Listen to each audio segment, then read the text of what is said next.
Los ángeles son seres de luz creados por Dios. Solo que una parte de los ángeles se unió a una grande rebelión que ocurrió en el cielo. Uno de los ángeles creados por Dios, que tenía una posición muy importante, se rebeló contra Dios.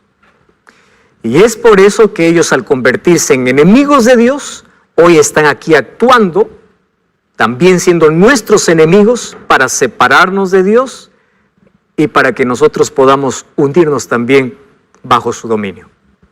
Hoy vamos a hablar sobre este tema importante. Y para ello, aquí yo coloqué una expresión interesante. La parte de los ángeles lideradas por Satanás se rebeló en el cielo y actúa en el planeta como el peor enemigo en el contexto de una guerra cósmica entre el bien y el mal.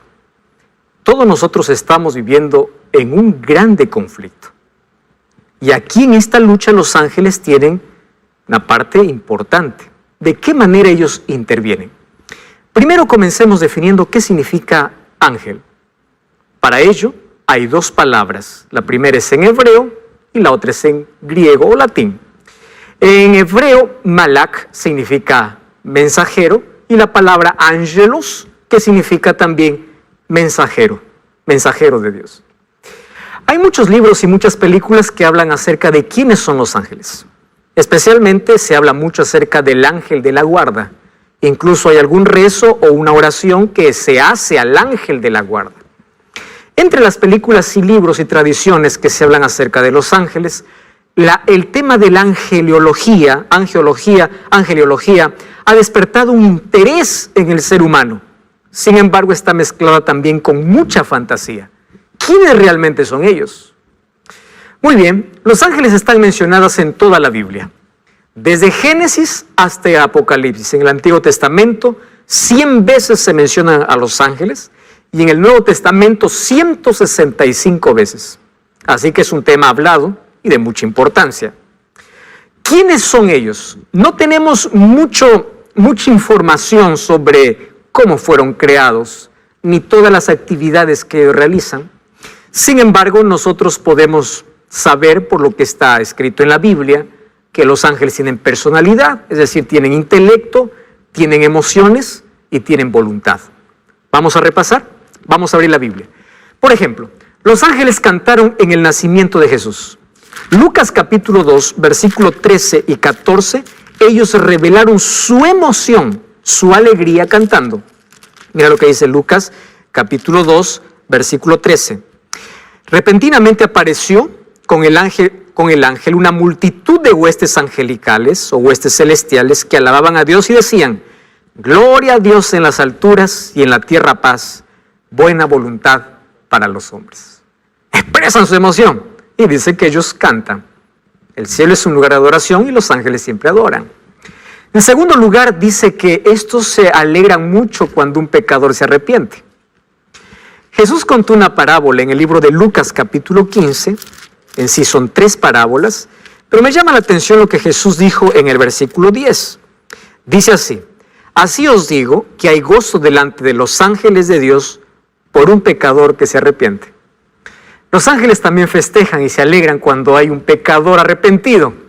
Demuestran alegría, ellos cantan. ¿Qué más dice la Biblia acerca de los ángeles?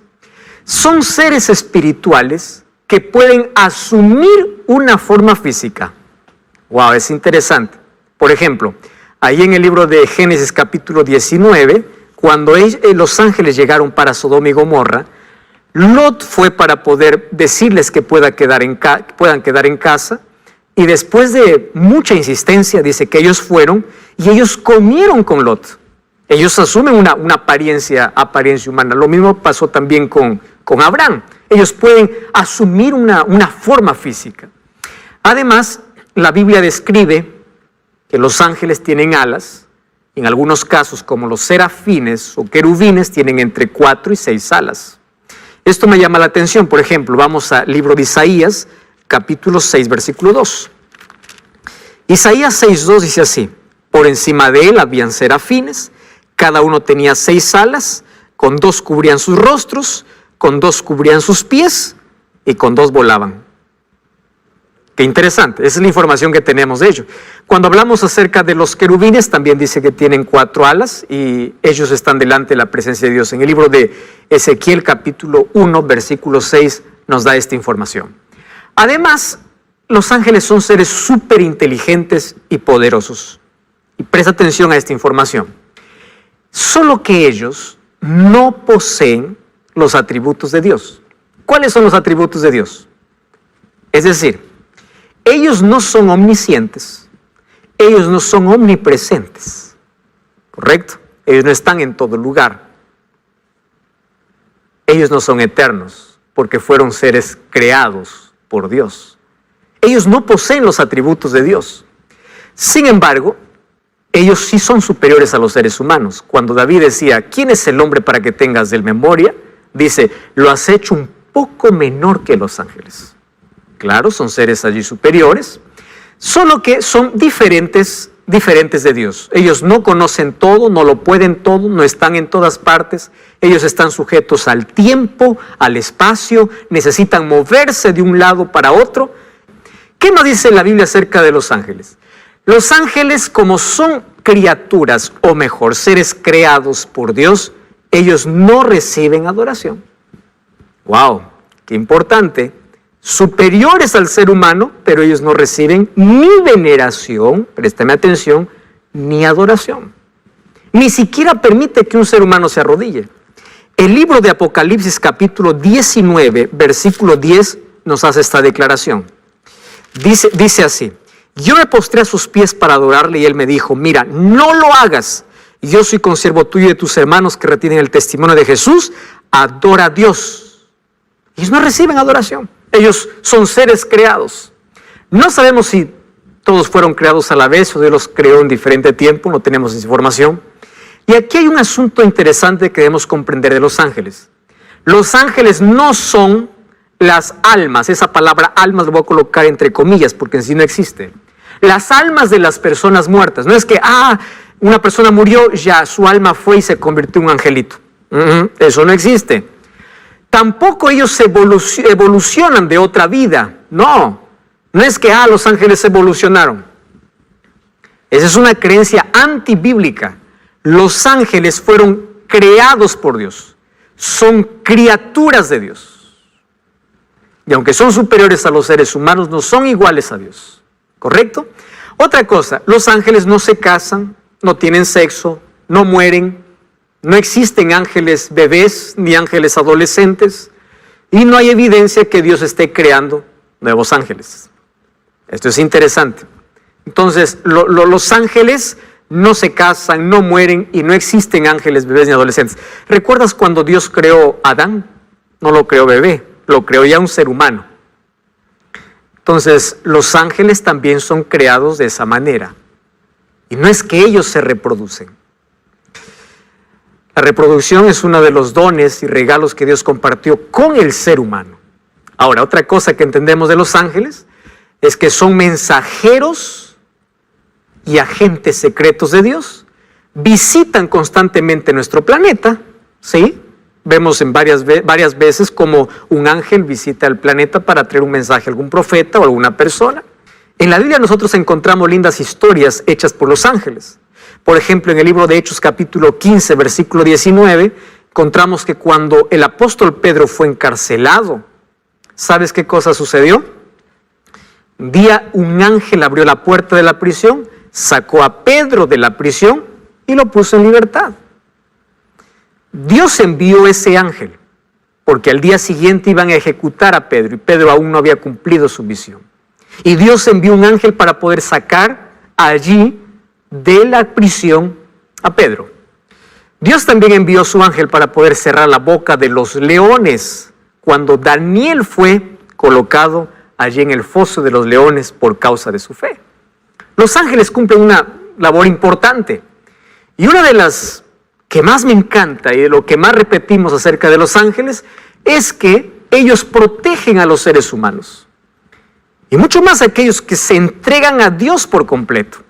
Lo que dice el libro de Salmos capítulo 34 versículo 7 es una promesa realmente importante. Mira lo que dice el libro de Salmos, capítulo 34, versículo 7. Dice así, 34:7, el ángel de Jehová acampa alrededor de quienes lo temen y los defiende. Me encanta esta promesa. Ellos cuidan, ellos protegen. Satanás puede intentar hacerte daño, mas ellos te protegen. Cuando hay algunos que dicen, pastor, la maldad existe, me han hecho maldad, y hay personas que quieren mi mal y me están dando esto y lo otro, solo le digo, colócate en las manos de Dios. Dios protege. Satanás no puede tocar tu vida a menos que Dios lo permita. Y cuando Dios lo permite, no es para destruirte, es a veces para pulir nuestro carácter. Muy bien, ellos forman parte de la comitiva divina en ocasiones especiales. ¿Tú sabías que los ángeles estuvieron presentes cuando Dios entregó la ley a Moisés? Fíjate lo que dice el libro de Hechos capítulo 7, versículo 53. Hechos capítulo 7, versículo 53. Dice así, vosotros que recibisteis la ley por disposición de ángeles y no lo guardasteis. Cuando Dios entregó la ley a Moisés, también estaban allí los ángeles. Y nosotros allí vemos que también acompañarán a Jesús en su segunda venida. El libro de Mateo capítulo 24, al hablar acerca de la venida de Jesús, dice que será gloriosa. Y el versículo 31 dice así, cuando el Hijo del Hombre venga en su gloria y todos los santos ángeles con él, entonces se sentará en su trono de gloria. ¿Para qué vendrán los ángeles? Los ángeles vendrán para reunir a las familias, aquellas que están distantes, porque en familias podremos subir al cielo. La segunda venida de Jesús será gloriosa y será acompañada por todos los ángeles.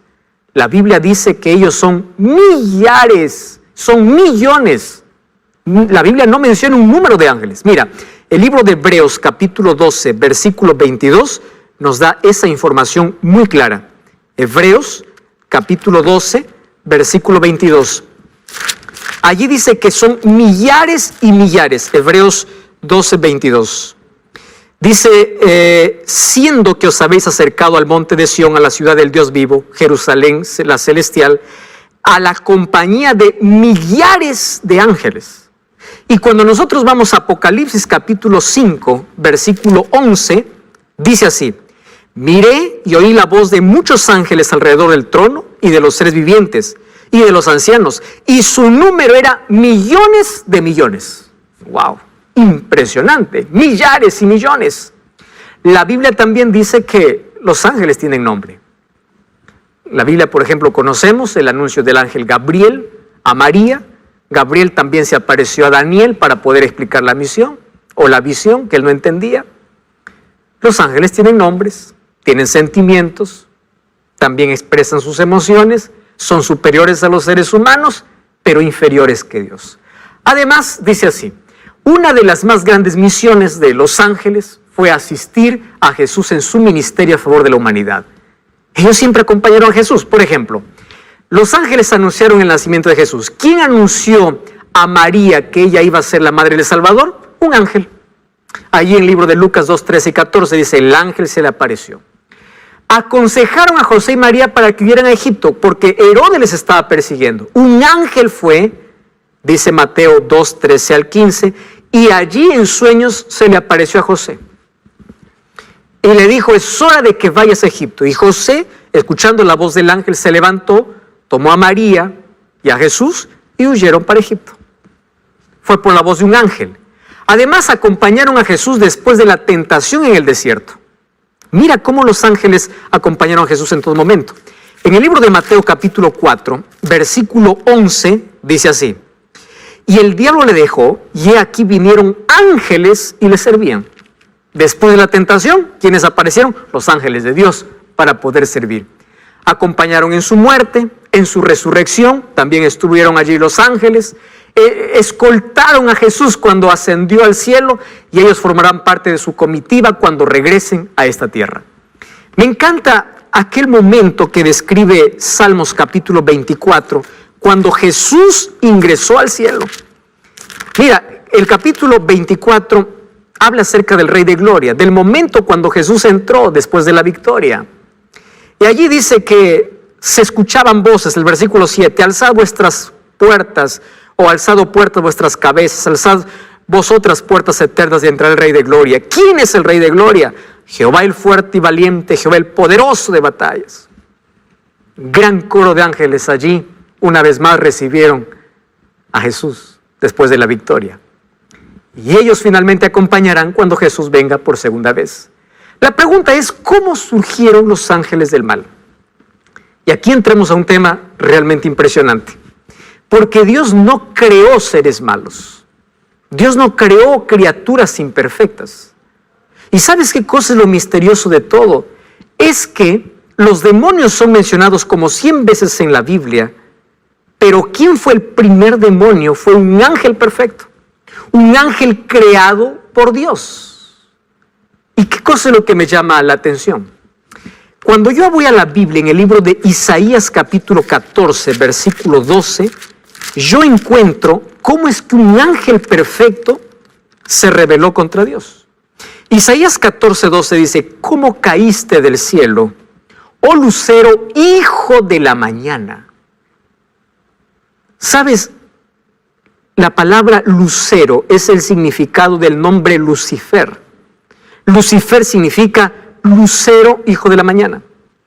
Ahora, en el cielo todo había armonía, todo era perfecto, pero uno de los ángeles que tenía una posición más elevada y era incluso exaltado, de manera misteriosa su corazón se llenó de orgullo y usó su libre albedrío para rebelarse contra su creador.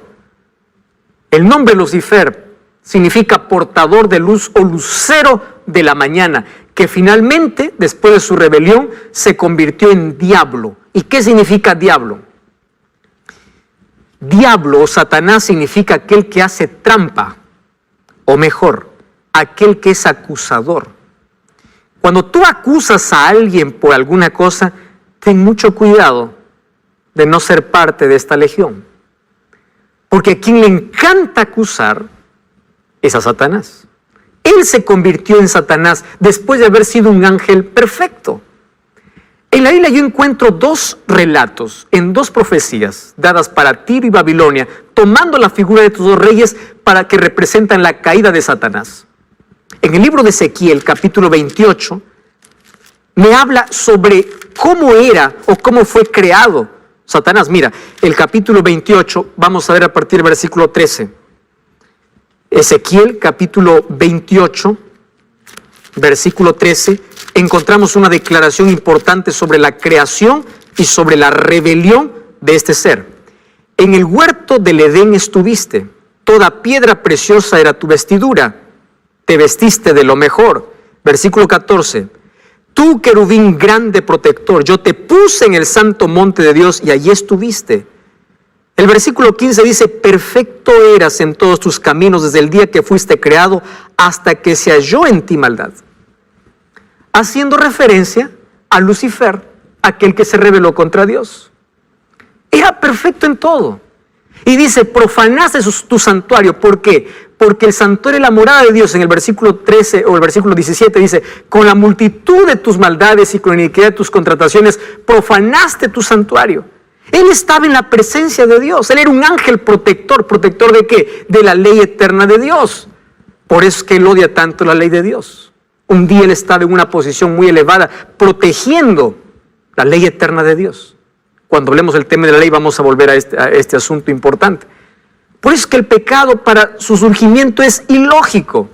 Él no estaba satisfecho con lo que era y él quiso tener un estatus superior, es decir, él quiso ser igual a Dios, anhelaba la posición de Dios, pero no el carácter de Dios. Hoy hay muchas personas que cuando dibujan a Satanás, lo hacen allí con cuernos, lo hacen allí con una cola, con uñas grandes, ¿verdad? Ese es el diablo. El diablo no es así. Él fue perfecto. Y aunque el pecado ya deterioró su apariencia, él continúa teniendo la perfección. Claro, ya no es perfecto, porque él fue el originador de la rebeldía. Sin embargo, él fue creado perfecto y continúa manteniendo la belleza. No es aquella imagen que por allí nos han vendido de quién es Satanás. Entonces aquí nosotros podemos decir cómo aparecieron estos demonios, porque un ángel perfecto se rebeló contra Dios. Ahora fíjate, un ser creado no puede ser igual al creador. Y aunque Dios le dio las oportunidades para que cambie y reasuma su lugar, Él no quiso. Que Dios nunca actúa, nunca hace un juicio de una manera repentina. Él da oportunidades. Y Él desperdició todas las oportunidades. Por eso hace que las personas hoy puedan desperdiciar todas las oportunidades que Dios les da. Él decidió enfrentar a Dios, reunió a muchos simpatizantes, Él colocó el espíritu de descontento, fue como una semilla que fue allí abriéndose entre todos los ángeles y declaró una guerra contra Dios. Y allí en el libro de Apocalipsis capítulo 12, versículo 7 hasta el versículo 9, encontramos cómo fue esta guerra en el cielo. Mira, Apocalipsis 12, 7. Dice así: después hubo una batalla en el cielo. Miguel, aquí tomando Jesús el título de general, el título de alguien que pelea. Y dice, y sus ángeles luchaban contra el dragón y sus ángeles. El dragón aquí representa a Satanás. Y no se hallaron ya para ellos lugar en el cielo. Fue lanzado el dragón, la serpiente antigua que se llama Diablo y Satanás, el cual engaña al mundo entero. Fue arrojado a la tierra y sus ángeles fueron arrojados con él. ¿Qué ángeles? Aquellas criaturas de Dios que también ahora formaron parte de esta rebelión. Y es por eso que hoy vemos tantas manifestaciones diabólicas, es que hoy vemos tanta mentira, porque hay miles de demonios también, que por causa de la rebelión fueron arrojados juntos con el iniciador de la rebelión, que es Satanás. Solo que esa rebelión fue trasladada a la tierra.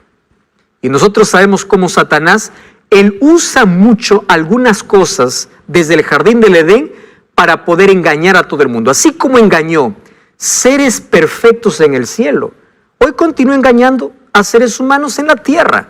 Y lo hace a través de la seducción, lo hace a través de la apariencia bonita. Él se disfrazó en la serpiente porque la serpiente no era el animal que hoy conocemos, era el animal más hermoso de la creación. Sedujo para poder llevar a la desobediencia contra Dios. Así como sedujo en el cielo a los ángeles, hoy seduce al ser humano para que tú te sigas rebelando contra Dios. Y Satanás no ha cambiado de estrategia. Él continúa seduciendo nuestros sentidos. Eva vio del fruto. Continúa colocando duda en el corazón y ofreciendo lo que nunca puede dar. Le dijo a Eva, seréis como dioses. Y miren la ruina en la cual todo el mundo cayó. Así también el pecado se trasladó aquí en la tierra. Entonces, el apóstol Pablo, en el libro de Efesios, capítulo 6, versículo 10 en adelante, dice que nosotros aquí estamos viviendo en una guerra espiritual. Y en una guerra, aquel que está desarmado, aquel que no tiene protección, muere fácilmente. ¿Y qué significa muerte en esta guerra espiritual? Formar parte de Satanás, del ejército de Satanás. El hecho que formes parte del ejército de Satanás y estás condenado a la muerte. Porque él no tiene nada que ofrecer. Placer momentáneo, diversión momentánea, eso es todo lo que ofrece. Pero nunca paz, nunca esperanza, nunca eternidad, nunca vida. Ahora, todos estamos en una guerra. Y él dice así, hermanos, vestíos de la armadura de Dios, porque Dios nos ha provisto de una armadura en esta batalla. Y me gusta lo que dice el libro de Efesios capítulo 6, versículo 10 en adelante. Y allí dice, vestidos de la armadura de Dios para que podáis estar firmes contra las hechanzas del diablo, porque no tenemos lucha contra sangre y carne, sino contra principados, potestades, gobernadores de las tinieblas de este siglo, huestes espirituales de maldad en las regiones celestes. Si tú te das cuenta, aquí lo que está haciendo Pablo es mencionar una jerarquía diabólica o una organización diabólica por una razón. Recuerda que los ángeles no son seres omnipresentes. Entonces el diablo no puede estar en toda parte. Él está en toda parte a través de sus demonios, pero él mismo no puede estar en todas las partes porque él no es omnipresente. Ese es un atributo que le pertenece solo a Dios. Entonces Satanás está bien organizado. Y aquí, según al apóstol Pablo, la organización diabólica consta en lo siguiente. ¿Quiénes están allí? En primer lugar, los principados, los que gobiernan todo. Luego siguen las potestades. Luego siguen los gobernadores de tinieblas, luego las huestes espirituales en todas las regiones. Está bien organizado para causar daño y maldad en todo el mundo. Entonces el apóstol Pablo dice, para ello tienes que vestirte de la armadura de Dios, tomar el yelmo de la salvación. Tú puedes leer Romanos o Efesios capítulo 6 del 10 en adelante, el escudo de la fe, la espada de la palabra, los zapatos del evangelio. Tienes que tomar la coraza de justicia y tienes que orar en todo tiempo. No hay otra manera de poder resistir a estas fuerzas demoníacas en este planeta. Eso es la manera como tenemos que enfrentarle. El apóstol Pedro ya nos decía, sed sobrios y velad, porque vuestro adversario el diablo viene como león rugiente buscando alrededor a quien devorar. Él no es nuestro amigo, es nuestro peor enemigo. Satanás solamente busca gente para devorar. Devora tus sueños, devora tu vida, devora tu familia, devora la paz, devora tu sonrisa, devora tus proyectos, te devora la vida. Y es un asesino porque él te mata lentamente, acabando parte por parte de ti. Entonces este mundo se convirtió en el escenario de un grande conflicto entre Dios y Satanás. Y allí los ángeles entonces están actuando, ángeles y demonios. Yo ahora te voy a explicar la obra de ellos. Este mundo se convirtió en una guerra cósmica entre el bien y el mal. Y hay un asunto que me llama mucho la atención. El libro de Primera de Corintios, capítulo 4, versículo 9, mira lo que dice, 1 Corintios 4, 9. Dice, Dios nos ha exhibido a nosotros los apóstoles como postreros, como a sentenciados a muerte, pues hemos llegado a ser espectáculo al mundo, a los ángeles y a los hombres. Un creyente, un cristiano, está bajo ahora la mirada no solamente del mundo, sino también de los ángeles. Y este universo es el espectáculo o este mundo es el espectáculo del universo. ¿Qué cosa es lo que hacen los seres humanos y cómo actúan los demonios aquí y cómo el ser humano es seducido por ellos? Ahora, fíjate, el punto central de ese conflicto fue la cruz, donde Jesús ya lo derrotó. Satanás sabe que está vencido y que en breve será destruido. Entonces, todo sufrimiento que existe en este mundo, Dios no es el culpable. Tiene que verse y analizarse en el contexto de guerra. Porque estamos viviendo en un grande conflicto. Y en este conflicto Satanás maltrata a los hijos de Dios, trae calamidades para que el ser humano se vuelva en contra de su creador. Ahí está la respuesta para el dolor y el sufrimiento. ¿Cómo actúa Satanás y sus ángeles en el mundo? ¿Cuáles son sus armas? ¿Cuál es la estrategia que él usa? Y yo aquí he colocado 3 que considero las más relevantes en cuanto a su acción. En primer lugar, Satanás actúa con mentira, con trampa y seducción. Préstame atención. ¿Qué cosa es una trampa? Aparentemente es algo bueno para que caigas en ella. El diablo es mentiroso. Trae 5% o 90% de verdad y 10% de mentira. Mezcla la verdad con la mentira. Por eso que hay muchos que abren la Biblia, leen la Biblia, pero creen también tradiciones. Y al mezclar tradiciones con Biblia, ya forman parte del enemigo de Dios. Porque no tener una clara visión de quién es Dios nos hace formar parte del otro lado.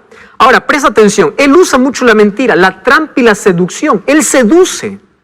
Él es un seductor. Mezcla la verdad con la mentira, él falsifica siempre la verdad, haciéndole parecer, o a la mentira falsifica haciendo parecer verdad, cuando no lo es, y se puede transformar en un ángel de luz. Mira lo que dice el libro de 2 de Corintios, capítulo 11, versículo 14. Presta atención a ese texto. Dice así, no es maravilla porque el mismo Satanás se disfraza como ángel de luz. Entonces tú puedes ver manifestaciones asombrosas. No te asombres con todo, porque no todo viene de Dios. Incluso no todo milagro viene de Dios. No deposites tu fe en un milagro, porque no todos los milagros vienen de Dios. Satanás hasta se puede transformar en un ángel de luz. ¿Puede hacer curaciones? Puede. ¿Puede hacer milagros? Puede. Si hasta se transforma en un ángel de luz. Muy bien. Ahora te voy a mostrar algunas acciones. Y te voy a mostrar estas acciones para tener cuidado, para que nosotros no caigamos bajo las zarras del enemigo. Y presta atención, quiero que tomes allí lápiz y papel y puedas anotar algunos textos bíblicos porque por el tiempo no voy a poder leer todos ellos. En primer lugar, Satanás y sus demonios usan la fuerza, la intimidación y la persecución. Hay personas que se quieren entregar a Jesús y el diablo viene y los amenaza. Allí usa incluso a los padres. Si tú te entregas a Jesús, te amenazo con quedarte sin heredad. El diablo es un amenazador. Te amenazo con quedarte sin trabajo. Y las personas tiemblan ante la amenaza. El diablo lo que hace es usar la fuerza, la intimidación y la persecución. Número 2, ellos se disfrazan. Incluso toman la forma humana. El libro de 1 Samuel capítulo 28, quiero que tú puedas leerlo, eso allí con detenimiento. Un día el rey Saúl se fue a una pitonisa de Endor, a un espiritista, alguien que tenía contacto con el demonio. Y le dice, hazme aparecer a Samuel. Incluso Satanás tomó la forma de Samuel. No era Samuel, era el demonio tomando la forma humana. Hoy escucho a muchas personas diciendo, pastor, yo escuché la voz de fulano de tal. Pastor, yo me contacté, tuve una sesión espiritista. Yo vi a alguien que murió hace años, yo lo vi, nadie lo puede negar. Es verdad que tú lo puedes ver, pero ¿cómo sabes que es esa persona? Satanás toma la forma humana. Si pudo tomar la forma del profeta Samuel, ¿cómo no va a poder tomar la forma de cualquier otro ser humano? Otra cosa que es Satanás es que hace falsos milagros.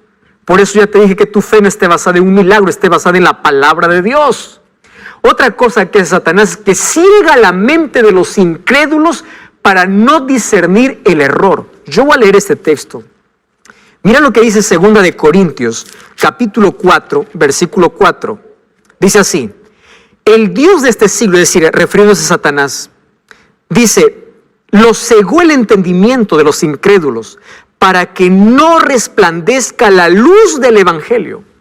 Entonces, cuando una persona se enterquece, se revela, ve que Dios le está llamando, entonces él se enceguece. Esa ceguera es causada por Satanás. Mucho cuidado con aquello a lo cual llamas una rebeldía abierta. Ese es el trabajo del diablo hoy. Provoca catástrofes y enfermedades. Mira lo que dice el libro de Job, capítulo 2, versículo 7. Respuesta para asesinatos, violaciones, calamidades. Job 2:7. Dice así, salió Satanás de la presencia de Jehová e hirió a Job con una sarna maligna desde la planta del pie hasta la cabeza. ¿Obra de quién? De Satanás. ¿Y por qué lo hace? Porque quiere torcer la imagen de Dios. Quiere hacerte pensar que Dios es el culpable de todo. Entonces cuando tú dices, ¿dónde está Dios? Dios no existe. ¿Por qué yo me siento solo? ¿Dónde está Dios en el sufrimiento? Satanás aplaude y dice, ya está dudando de la existencia de Dios. Tú eres la imagen de Dios, provocando Él todas las calamidades. Crean duda de la existencia de Dios. Otra obra de Satanás, acusa a los creyentes de Dios. Mucho cuidado cuando estás acusando, puedes formar parte del ejército de Satanás. Cuando tú acusas a alguien con el dedo por un pecado que está cometiendo, esa es la obra del diablo. Jesús nos enseñó cómo corregir los errores. Con la verdad, con amor, en secreto, con la palabra, con oración. No acusando. Zacarías capítulo 3 dice que Satanás acusó al sumo sacerdote, a un líder, y le dice, este no merece nada. Satanás acusa siempre a los hijos de Dios. Satanás no es omnipresente, por eso es que él no está en todo lugar. Y él manda a sus demonios para que pueda actuar. Él puede seducir a las personas, pero jamás te podrá obligar, porque tú tienes libertad para decidir. Satanás, cuando toma posesión del ser humano,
realmente lo esclaviza, lo amarra ante el cigarrillo, ante la droga, ante la pornografía, ante aquellas cosas que le ofrece. Cuando caes en su trampa, te amarra, te esclaviza. Eso es lo que hoy se llama una adicción. Pero en el poder de Dios todo es posible salir, porque Dios tiene mayor poder. Cuando toma posesión de la mente y el cuerpo de quienes le permiten, Satanás puede tomar una posesión y hay muchas personas que tienen posesión demoníaca. ¿Y cómo se distingue una posesión demoníaca? Una persona que es poseída por Satanás tiene una fuerza sobrenatural. La voz que habla no es su voz, es la voz de alguien que está tomando posesión. Puede levantar cosas y objetos con una fuerza sobrenatural. Y en fin, eso es una posesión demoníaca. Recordemos que Jesús, cuando estuvo en esta tierra, a varios los libró del demonio. En el libro de Marcos capítulo 5 habla de un endemoniado gadareno que vivía allá en el cementerio. Pero Dios tiene mayor poder. El diablo, cuando nosotros entramos a su terreno, es darle la victoria. Hay unas personas que dicen, bueno, yo voy a entrar en ese terreno peligroso, pero no me voy a dejar vencer. No entres en terreno de Satanás. No entres. Cuando la Biblia dice no, es no. No te acerques al árbol, porque allí Satanás te va a tentar y vas a caer. No juegues con el peligro. Satanás y sus demonios impiden que una persona se entregue a Jesús. Incluso usa personas para desanimarte. Eso es lo que ocurre hoy. Satanás tiene trabajo de ofrecer diversión o llenar de actividades para que los seres humanos se separen de Dios. El diablo incluso puede estar contento de que tú vayas a una iglesia, que tú seas un religioso por fuera, pero por dentro no tengas un relacionamiento con Dios. A algunos les llena de diversión para que no conozcan de Dios, y a otros les llevan de tanto trabajo para que descuiden la oración y el estudio de la Biblia. Satanás usa todo esto. Además usa como arma el desánimo y la duda. Estás desanimado, estás con dudas en el corazón. Son semillas que Satanás coloca. Sin embargo, ellos tienen un punto débil. Ellos no soportan ver a un cristiano de rodillas. Ellos tiemblan. El ejército de Satanás tiembla cuando ve una persona.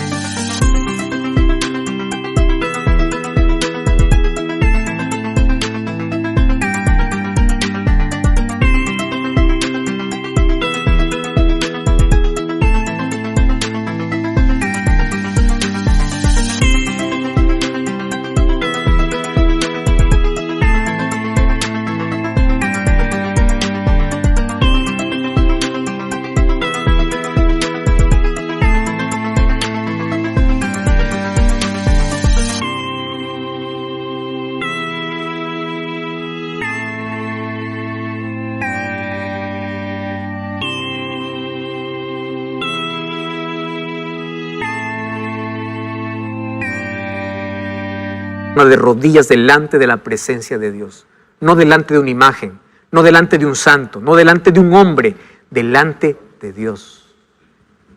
¿Estás entendiendo? Satanás no tiene todo el poder a menos que nosotros lo podamos ceder. ¿Qué debemos hacer? Primero, tienes que saber que Satanás conoce tus debilidades y él va directo al punto donde eres vulnerable. Si tú ya caíste una vez, pierdes fuerza para ceder la próxima vez. Por eso, no cedas. Toda adicción, todo problema comienza con una mentira, una sola vez. ¿Escuchaste esa mentira diabólica? Una sola vez. Un poquito, solo un poquito. Así se comienza. Una sola vez. Y eso estás dando lugar para que Satanás te pueda esclavizar. Por eso no cedas. Y si ya cediste, Dios te puede libertar. Aférrate a Cristo. Número 2, reconoce que Él es más fuerte que tú, pero nunca es más fuerte que Dios. Por eso confía más en Dios. Intentarás separarte de Dios para vencerte. Por eso no te separes de Dios. No te apartes de Dios por cualquier cosa. Separa las cosas que te separan de Dios. Pero aférrate a Cristo. Tu vida, cuando esté en las manos de Dios, Él no puede hacer nada. Enfrenta al enemigo y Él huirá. El libro de Santiago 4:7 dice resistir. ¿Mas cómo se resiste? Aferrándose a Cristo. No des oportunidad al diablo y mantente firme en la tentación y va a pasar. Otra cosa, usa la Biblia y la oración. Sigue el ejemplo de Jesús. ¿Cómo es que Jesús venció a Satanás en el desierto?